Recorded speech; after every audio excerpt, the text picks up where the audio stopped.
पतित पावनी कलिमल हारिणी मंगलकारिणी मोक्षदायिनी माँ गंगा मैया का ये पवित्रतम तीर्थ हर की पैड़ी ब्रह्मकुंड है।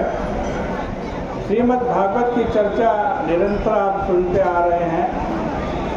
श्रीमद् भागवत जी के हम 12 स्कंद पर पहुँचे हैं।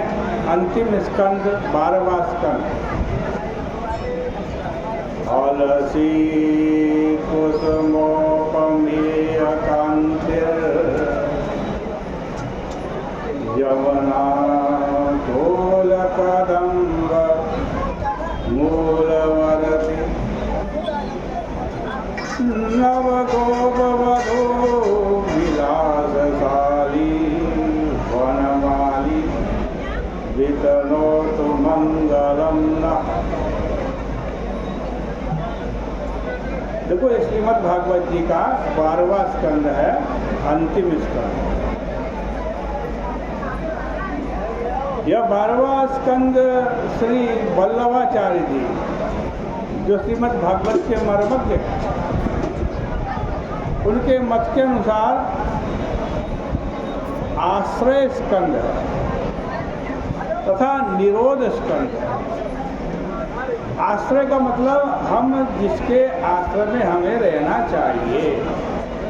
निरोध का मतलब संसार की जितनी भी विषय वासना है उन विषय वासनाओं को त्याग करके भगवान के आश्रय में रहना चाहिए। इसी का ये 12वां स्कंद है। निरोध का मतलब प्रलय भी होता है। प्रलय में संसार की वासनाओं का नाश। तो इसमें चारों प्रकार के प्रलय का वर्णन है। उन्होंने क्रम का परित्याग न करके ज्यों का त्यों साक्षात क्रम लिया। परंतु श्रीधर स्वामी जी के मत के अनुसार ये भी श्रीमद् भागवत के मर्मज्ञ हैं, बड़ी सुंदर इन्होंने व्याख्या की है। वो कहते हैं ये केवल निरोध स्कंद है। उन्होंने आश्रय स्कंद 10वें स्कंद को बतलाया है। जो 10वां स्कंद है जिसके अंदर भगवान का जन्म की भी कथा है, भगवान की लीलाओं की कथा है और भगवान के विवाह की कथा है। सारी कथाएं जो भगवान से संबंधित है वो 10वां स्कंद है। और हमारे श्रीधर स्वामी जी कहते हैं कि जो आश्रय है वो 10वां स्कंद है, क्योंकि उसमें आश्रय स्वरूप भगवान का वर्णन आता है। श्रीधर स्वामी जी का कहना है कि आत्यांतिक प्रलय होने पर भी जो सूक्ष्म तत्व विद्यमान रहता है उस प्रत्यक चैतन्याभिन्न ब्रह्म तत्व का निरूपण होने के कारण यह स्कंद जो है 12वां स्कंद जो है वो केवल निरोध स्कंद है। परंतु यदि विचार करके देखें तो उसमें कुछ विशेष मतभेद की बात नहीं है, क्योंकि इसमें एक ऐसे निरोध का वर्णन है जो आत्यांतिक प्रलय रूप निरोध है और अन्यत्र देखने में नहीं आता।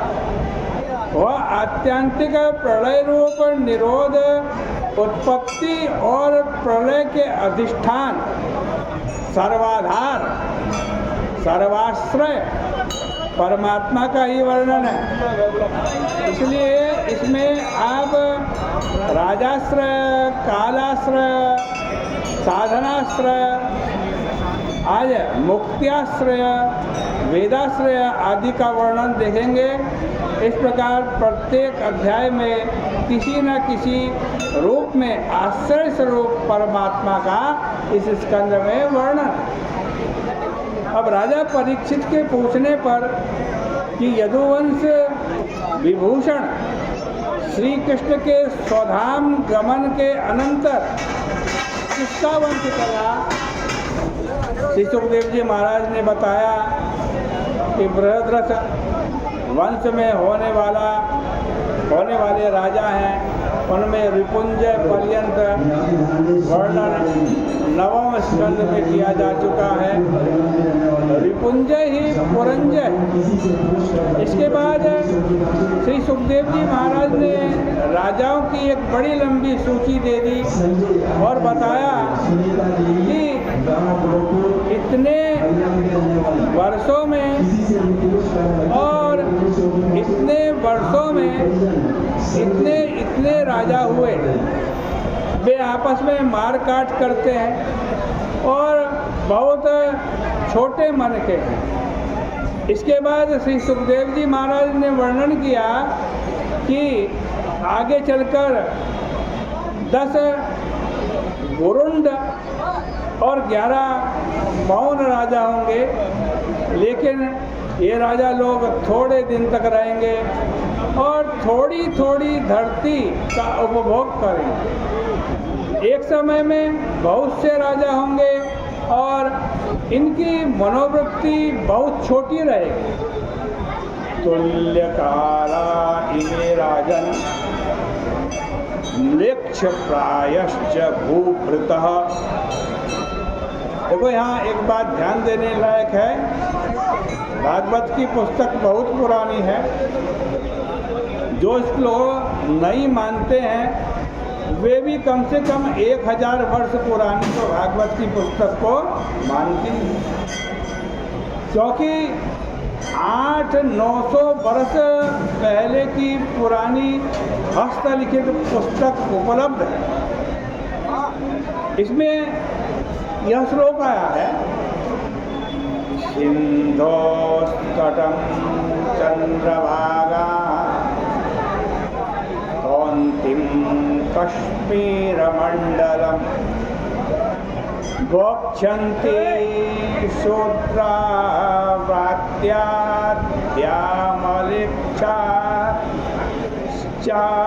ब्रह्मवर्चसा। इसका अर्थ है कि सिंधु के तटवर्ती भाग चंद्रभागा, कौंतीपुरी तथा कश्मीर मंडल पर मलेक्ष यानी मुसलमान आदि शासन करेंगे, जो बड़े पापी होंगे। भागवत में पहले ही लिख दिया, तथापि खलु पापाना फलमश्रेयसे यतः। यहाँ लिखा है कि फिर भी जो इस श्रीमद् भागवत जी के पाठ का पुण्य लेना चाहता है, उनको तो सारा ग्रंथ पाठ करना ही चाहिए। परंतु जब राजा बिगड़ जाता है तब प्रजा भी उसी के समान शील और आचरण वाली हो जाती है। यह हमारे शास्त्रों का सिद्धांत है। जैसा राजा वैसी प्रजा। राजा पुण्यात्मा तो प्रजा भी पुण्यात्मा, राजा पापी तो प्रजा भी पापी। कालो वा कारणं राज्ञ राजा वा काल कारणम् इति ते संशयो भाभूत राजा कालस्य कारणम्। सुखदेव जी कह रहे हैं कि परिस्थितियों से मनुष्य नहीं बनता, बल्कि मनुष्य परिस्थिति को बनाता है। जब राजा लोग पापी हो जाते हैं तब प्रजा भी पाप की वृत्ति उसमें आ जाती है और वे आपस में लड़कर नष्ट हो जाते हैं।